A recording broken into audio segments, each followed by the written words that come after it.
to strap in and get ready. The leaders in NRL Supercoach are incoming. Bringing you the ultimate insight to help you win your leagues and climb up the rankings. You're now listening to the Insight NRL Show with your hosts, BREN, Matrix, and Whisperer.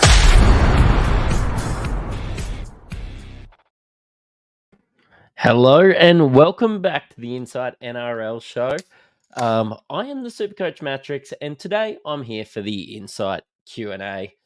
So we have our Discord. It is in the comments there at the bottom, and every week we open it up. We open up the floor to our Insight Unlimited members, and they ask us lots of questions. It's $25 a year. We're answering questions all the time anyway. But you know what? To share with you guys, these guys have opened up their questions, and I'll be answering it live on the show. As always, we are brought here today by the Standard Squeeze and Ryan from Astute Newstead. And I'm pretty keen to get right into these questions. So let's have a look at the first one, and it is from Zero Static. He's asking, what do I realistically think BREN Nica averages? The low price is super tempting. For starters, I think BREN Nica's stats are quite tied to Nico. With that 2-week suspension, he's had a pretty disrupted start to the year. He's only 1% owned at the moment, so does become a little bit of a pod. This week coming in, he has a break even of 80, but he has been averaging, 42 in the last 3 rounds. With Braden Trindle not playing this week, I would see BREN Nica's uptick. I definitely think he'll start to have some better games in the next couple really, because I do think Trindle's been taking away from Nico a fair bit. So tied to that, he averaged 70 last year. I think that we could see him average in the 6s, and you're paying for about a 56 at the moment. With that break even of 80, I think that you could probably wait a week. Look, 580k is nice for a second rower of Nica's talent, but look, he hasn't been in form. The Sharks have been going Ronnie Mulalo's way a lot. Let's just see how this week pans out, and you might be able to get him for 550k next week, and it might look a bit more promising with Nico there as well. So yeah, look, to answer your question, I think he can average in the 6s, but paying a 57 this week with a break even of 80 and us haven't seen him be his normal self at the moment, I'm going to be waiting a week on BREN Nica. Brent in the chat has been asking, is Walsh a must-have this week? And yeah, I think Reece Walsh is a must-have this week. He's dropped a lot of cash. He's dropped nearly 200k at the moment, or 196k, and just starting to play better. Adam Reynolds is back in the team. Payne Haas is back in the team. The Broncos should be getting their swag back in the next couple weeks. To put it into perspective, Reece Walsh was 550k when he come from the Warriors over to the Broncos. A lot of people have Ponga. Like, to make 200k for what I consider nearly a sideways trade between Reece Walsh and Ponga. Maybe Ponga's a little bit better due to the goal kicking, but Reece Walsh is in a better team. Look, realistically, this week, I do think Reece Walsh is must-have. Shorty, 5/8 is lackluster. Are we overlooking Max Plath and his duel? Should we bank in the base of a lock who can cross the chalk? Interested to hear your thoughts of banking 40 to 50 points every week. You're sort of saying between worrying about a 20 to 60 from maybe some of these 5/8s. So 5/8 is dire at the moment, and I've been struggling with it at the moment myself. I'm currently have like Ethan Strange and Lockie Galvin in there. Look, I do rate bringing in Max Plath probably last week, but I just think you're paying, I think he's 380k at the moment, and you're just kind of paying 380K for a guy that I think will average 45 through the year. Like, yes, he scored 2 tries in this game last week, but they're not going to be pounding the Eels every week. And they could go very well against Newcastle this week. And we are going to be seeing a price rise with that negative break even. But I think at the end of the day, if you're thinking of him as a long-term solution, yeah, he is only going to get that 40 to 50 points every week. And I'm going to be chasing upside. I think Dylan Brown can come back into form. I think Tommy Dearden, if the Cowboys could be playing better footy, I would rather chase the upside, but that's the way that I play. That 40 to 50 points every week, I wonder if 6 weeks whether he's even going to get a run for you. And I think that he's going to go up in cash, but then drop a little bit. Look, he will get you 40 to 50 points every week. But I think you can get 40 to 50 points from like a Lachlan Galvin or somebody like that anyway. And he's going to get some hundreds. Whereas, yeah, Max Plath will never get 100. So, Brent again. What do we do with May in the front row? And what sort of brain injury does Robbo have only playing him for 30 minutes a game? A bit up and down. I think if you're trading May out, it's a panic trade. May's been really good. He's been one of the best front row forwards I've seen this year. And impressive, just like a Willison or somebody like that. He has been the 5th highest scoring front row forward as well. He's 500K. I honestly see May as a season-long keeper, but maybe we're just going to move into some of these other forwards during the origin period and swap them out on matchup. The worst thing is trying to work out what Robbo's doing, because if May can get 45 minutes, he is an absolute lock to start every week. But yeah, with 30 minutes, he's going to struggle. He's got good PPM. He's 42% owned. I personally hope people jump off him. And, I'm going to be playing May, which has some upside. But I think he's a hold until we see, like, if we see 34 weeks in a row, then yeah. But it's actually not a disaster at the moment for him to be scoring what? He's got a 3-round average of 48. For him to be scoring 45 a week. So that's not a disaster in front row forward, whereas that would be a disaster, in my opinion, in some of those higher upside positions. So I'm going to be waiting. Just hold your horses. You don't want to be burning trades in front row forward. Chris Chocolate, Plath or Gus? And very politely said thanks. I still think Gus is a buy. He's 519K. He has gone up 110K. He has a 3-round average of 71 and a 5-round average of 52. He was sort of working his way back into the team there. I think that 3-round average, and maybe drop it down to 60, but I think a 3-round average of 60 is what we can kind of expect from him. You're paying about a 50 for him. He's got a break even of 30. Get in Gus, because I can see Gus being a season-long keeper. I would be pretty unhappy with my team if Plath was a season-long keeper for me, as I sort of answered in that 5/8 question from Shorty. Perp, how does availability affect the decision between Haas and AFB as the best front row forward in the upcoming rounds, considering Broncos were missing 13 and 16 already without Origin?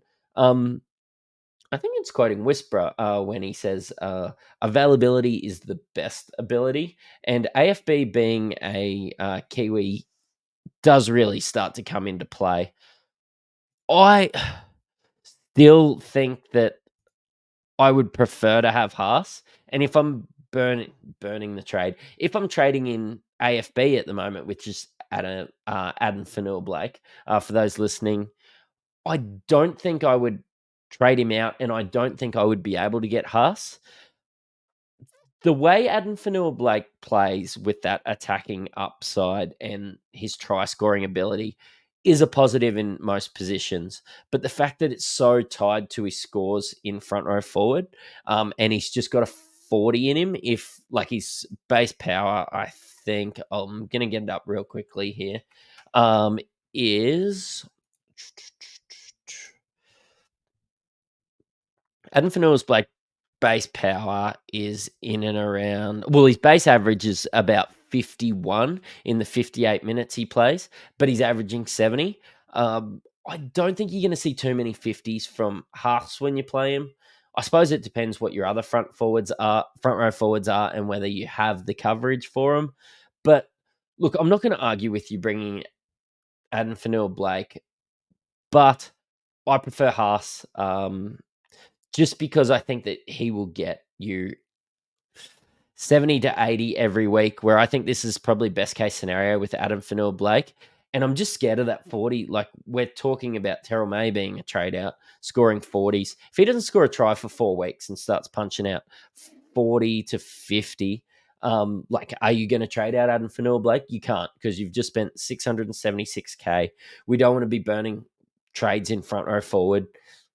Yeah, I think you've just got to wait for Haas and hopefully have the courage too, but the coverage with blokes like Sam Hughes, and just be plug and play when Haas is out. Brent again, he's been very active in the Discord this week. How do we think Nico goes without Trindle? The silly, I think that stands for Duffer. Is it just time to get him in? Yeah, I think it is time to get Nico in. I wish I could. I feel like I've made my bed, so I'm going to lie in it with SJ at the moment. But Nico's the scariest watch for me this week. Good matchup. Should be touching the ball a lot. Much like 2023, Nico, Trindle has been taking a little bit of that ball control and everything from Nico. I expect Nico, especially with a rookie 5'8" coming in, to absolutely go bananas. And if the Sharks go well, Nico will go well. And yeah, I think the only situation that you don't get Nico in is if you have SJ and Cleary at the moment. Yeah, Nico's a definite add this week. Matty Granger, he's asking, what is he to do with Danny Levi? He's maxed out and not a reliable backup. So does he upgrade him to JMK or Croker? It doesn't feel right to have a 600K hooker that he won't be playing. Look, I'm not that excited about Croker. I'm worried that you're going to get Croker in and then probably just burn another trade to get him out. As you can tell, I suppose the theme of this week is let's try and save some trades somewhere. If you get in JMK, he plays all the major bye rounds. He's got that Kiwi accent, so he won't be playing Origin. I love the idea of getting in JMK and praying and hoping that he doesn't get injured. Of course, we don't ever wish injury on anyone. But yeah, get him out there and just sit on him for the whole year. Because you could sit on Croker for the year, but we've got all this cash at the moment. I know I do. Maybe, and obviously you're talking about upgrading Levi to Croker, to JMK. So you've got 300K there. I think that you could just get JMK and sit on him for the whole year. And I know you're saying that you won't play him, but I think Jeremy Marshall-King, and I'm going to have a look real quick, 74 minutes, averaging 64. I think you are going to play him in these early rounds. I'm presuming you have somebody like Harry Grant there. Look at the matchup, but Jeremy Marshall-King has been extremely involved. He's been the hooker of the year for me so far. He does have a break even of 73, but it doesn't matter if you're not going to trade him out. He is averaging 64, so what are we worried about? He's going to drop 10K maybe if he hits that. I would be getting JMK in because front row forward and hooker are the two positions I don't want to be burning trades in. I'm okay to chase some upside and chase some cash in center wing, in second row. Honestly, now that Pong is out, chase a little bit of that in fullback as well. But I'm not okay with burning heaps of trades in hooker. So get Jeremy Marshall-King and just enjoy the great man there. Brent's back again with how cooked are the Raiders? 2-part question, and KO Weeks can't be an option, can he? The Raiders are very cooked. Think of Strange and KO Weeks like playing two. Like KO Weeks plays like an Ezra Mam, and we looked lost without Reynolds out there. Fogarty organised the team, and I haven't seen that in Strange or KO weeks ever in the games that I've seen him play. Look, it's going to be a wait and see with KO weeks, and the great things is we get 3 weeks for it, but I wouldn't be surprised if they find another halfback to come into this team, and KO weeks only plays 2 or 3 weeks, and then if he plays 5 weeks, look, he might make 50k, averaging 35. That's not enough for me. So yeah, the Raiders are cooked, and I know Brent is a Raiders fan, so that would be extremely disappointing for him. Great name here for Velcro Wallet Guy. He's asking whether Walsh or Pappy is a trade-in for Ponga. I know I've probably already answered this with saying that I think Walsh is a must-have, but Ryan Papenhuyzen is probably the next best option, or him or Turbo, this week. Pappy's been averaging 70. He's got a break-even of 83, I think, this week. He's got a base of 22. I just think that some of these matchups for Walsh and Pappy are mouth-watering. Like, if there's a world that you can play them both, absolutely do that. If we are looking at the Storm up here on the screen, it's round 8, so they're playing Souths. They're not the team they once were. They should probably be a light green. We've got the Gold Coast Titans, probably the best matchup you can have, followed by the Sharks, which, where the Sharks are good, not great in defense. Parramatta have been abysmal at the moment and going into Manly there. With Broncos, of course, West Tigers this week. You won't find a much juicier matchup. Into the Roosters, into Para. I said what I said about Para. Sorry, fans. And then Manly, and then the Gold Coast Titans there. Both have excellent matchups. I just think maybe the lower break even and the lower price for Reece Walsh pushes me over the edge. And I'm not a biased Broncos fan. I actually very rarely have Broncos in my Supercoach team. I just think what I saw from Reece Walsh last week, what I expect with A-Ray and Haas coming back into this team, and even Piakura. Look, I'm excited to watch Reece Walsh. Great matchups. Save yourself an extra 60k.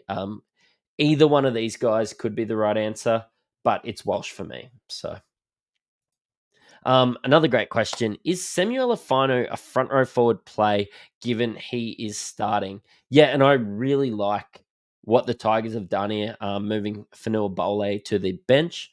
Fino's the future, and that front row forward eligibility is beautiful. At 360k, he could be a front row forward 3 or 4 by the end of the year. So bringing him in, I'm pretty happy to do that. I'm happy to play him most weeks. Because he come off the bench, he's got lower scores in the time that he has played. He's got a low break even.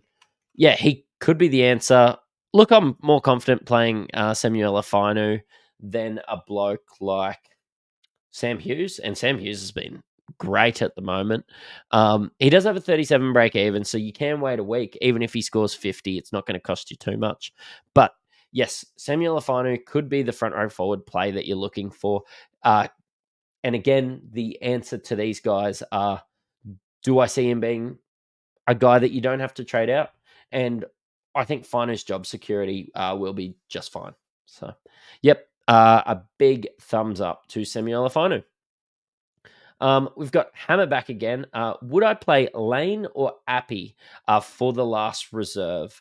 Let me have a quick look at the matchups this week. But I think, well, I'm playing Appy. But I think it's pretty even matchups at the moment.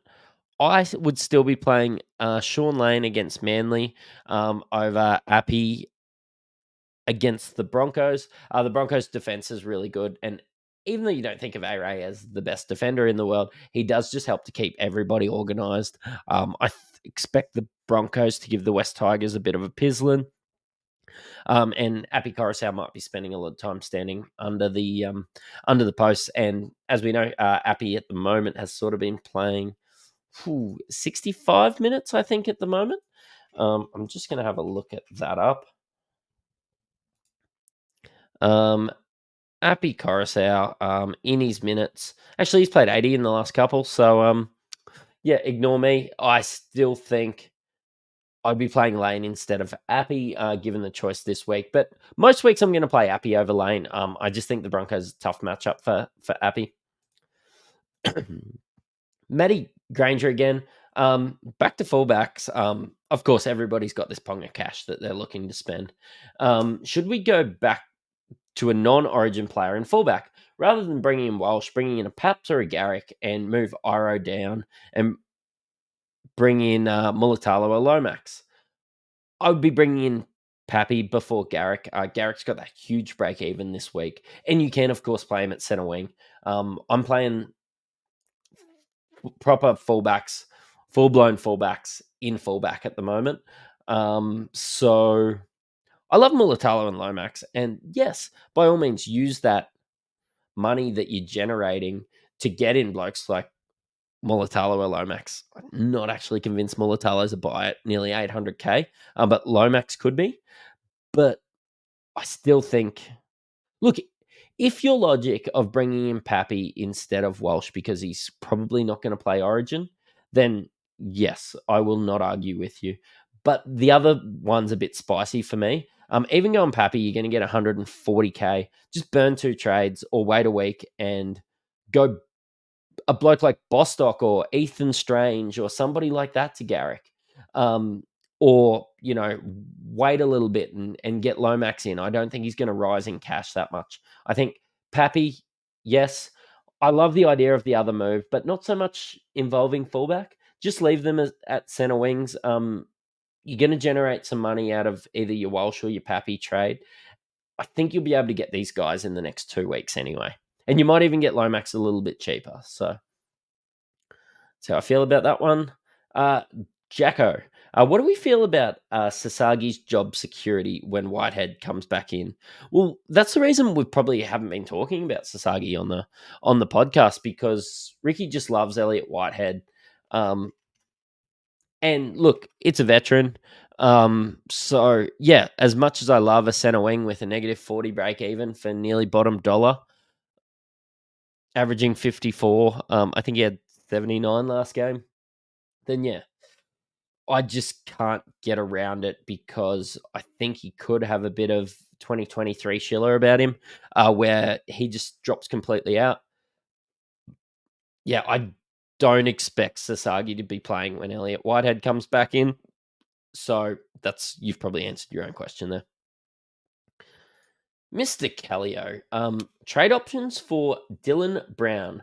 Could go Plath or Sasagi and then flick Strange up, and he is open to suggestions. My suggestion actually is to not trade Dylan Brown. I've been looking at him a little bit even as a buy-in option. Look, you only lose money on Dylan Brown if you trade him out. Yes, you've probably lost 150k and you're extremely frustrated. If the Eels can find their groove, I think he could nearly be the most brought in next week. I think it's a knee-jerk reaction to how bad the Eels have been without Mitchell Moses to trade him out anyway. I spoke about Sasagi. I've spoke about Plath. I don't like any of those options. Look, the only way I could get around is bringing Dylan Brown out is if you're just extremely high on somebody like Lomax or Val or Garrick next week, but you're not going to lose money on Dylan Brown this week. I understand that you're frustrated with Dylan Brown, but Dylan Brown isn't a trade out as all. Save the trade, keep Dylan Brown. Send me a message and thank me in 2 weeks' time. Hamo's got a little multiple choice question for me here. He has 3 options. Which one do I prefer? Britton Nica and 150k banked, Katoa, or Targo and Karaz a week early? If I was answering this in 2 parts, I really like bringing in Nica, even though I think it's probably a week early, because you're also generating 150k. I think with 150k banked, are you going to be able to get one of those mid-range guys up to a Targo?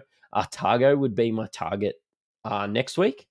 So, yeah, get in Nica and then just get Targo in next week. Let him drop in cash a little bit.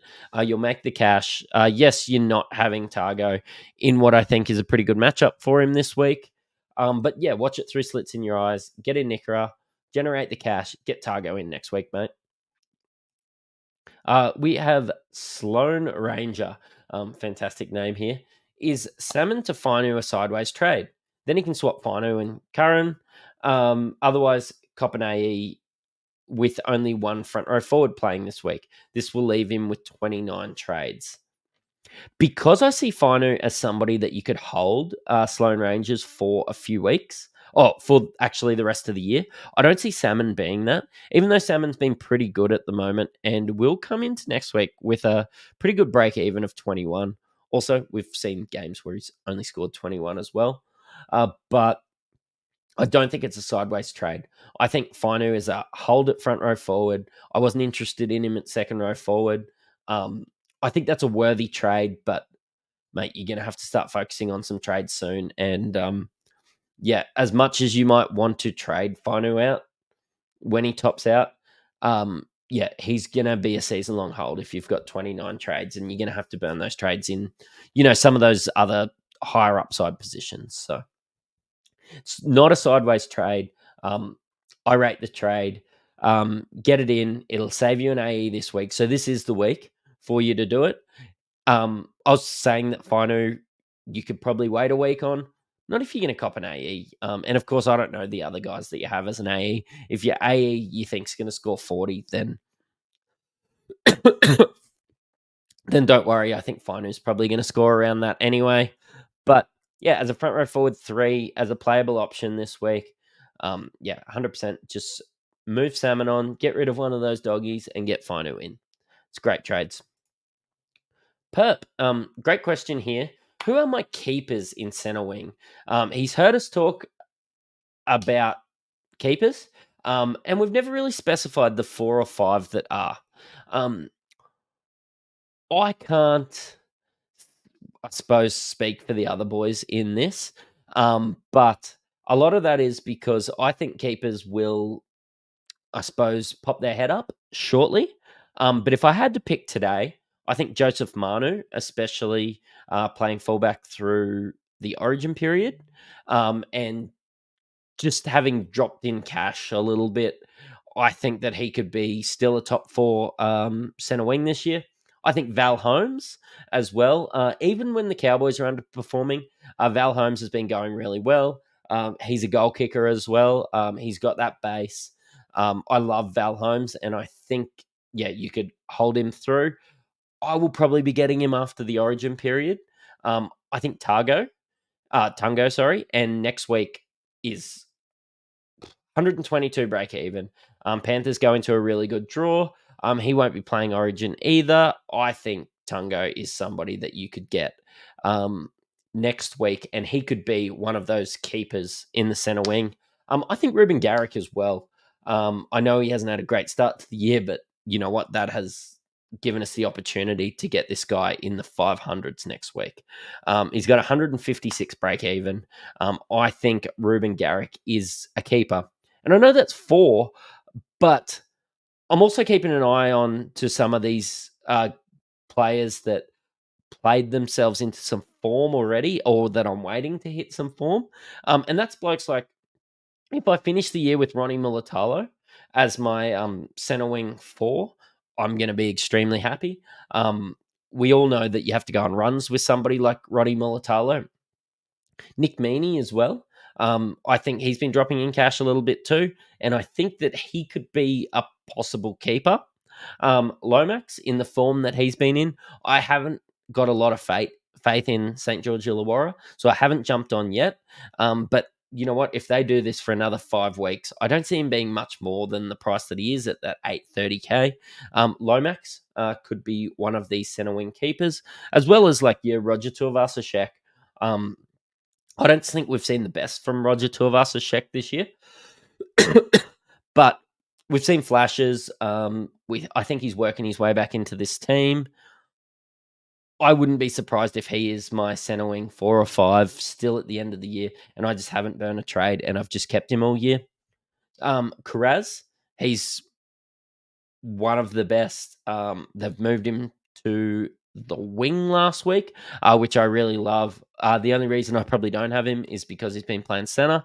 And then somebody like a Selwyn Cobbo or somebody like that. I think that they could all pop up and be those guys. And I know you guys are probably going to say, like, I mentioned like your Hammers and Asakos, and I've went on a really good run with Hammer. But with the draw, and especially look towards the end of the season, I don't think I'll be playing them later on in the season anyway. So I'm going to be staying away from Dolphins players. As much as I love Hammer and Asako, I find them exciting. I might even go watch them on the weekend. But yeah, look, that's my current thoughts. But it's ever changing. Like if Joey Manu doesn't see as much ball as we've sort of seen at center all this year, then yeah, you're going to probably have to move him on. But look, on history, that's who I'm going to go with. Joey Manu, Val Holmes, Tungo, and Garrick. And then, yeah, interchangeable keepers in the other ones. And wouldn't it be great, like having a chat about all those guys that I just mentioned, if you can get 5 or 6 of those blokes and just play them on matchup towards the end of the year. So I've been spending a lot of money in front row forward. Center wing. I've been generating a lot of cash in center wing. I'll be trying to get these guys as soon as I can. And like when you're looking at Joey Manu, Val Holmes, Tungo, and Garrick, yeah, not a lot of Origin players. So that's why I'm focusing on them relatively early in the season. And Sloan Ranger, again, my thoughts on Mitch Barnett as a pod front row forward. I've actually been keeping my eye on him, and I really like it. I've got him in most drafts at the moment. This year, he has been averaging 59. You're paying at value. But yeah, I really don't hate it. If you're okay, like I tweeted out that I would love to see Tohu as front row forward. And I think it was Rowan, somebody. Sorry if I forgot you. I know I'm referencing you on the pod, but said like Mitch Barnett isn't good enough. And I've just had a look at him, and maybe Mitch Barnett is that Tohu like player if you want a little bit of slice of the Warriors in the front row. Look, played 56, 64, 72 minutes, 55 minutes. I think the minutes are there. The base is there. That's 48, 76, 52, 53 in base. I think you're paying what you're going to get from Mitch Barnett, but front row forward is one of those positions that I am okay with getting that. Look, guys, that has answered a lot of the questions. Just a little bit of housekeeping. We have our front row forward. I've been talking about front row forwards and fullbacks this whole pod, haven't I? We've got a little bit of a promo on at the moment. If you give us a 5-star rating on Spotify or Apple Podcasts, send us a message. We'll get you in the draw, and you can win some of this inside apparel. I've got the shirt, and I've got the shirt as well. I'll be wearing it on the pod. I'm of course wearing the hat now, and there is a beanie there. Look, it's free to enter. Just, of course, if you like us, say something nice. Say something funny. Do what you need to do. But 5 stars, we'd really appreciate it. We're trying to get our names out there. We're putting in a lot of work here on the pod. And I think I can speak for Braino and Whisperer and all the guys on the other podcasts. That's AFL, NBL, BBL, NBA. We're putting in a lot of work at the moment. Look, we'd appreciate your 5-star reviews, and we're throwing some prizes out anyway. You can get up to 10 entries, so 5-star each of our pods, and then screenshot it, slide into our DMs, and we will add you to the draw. Thanks. You've listened to another Insight NRL show. Thanks, guys.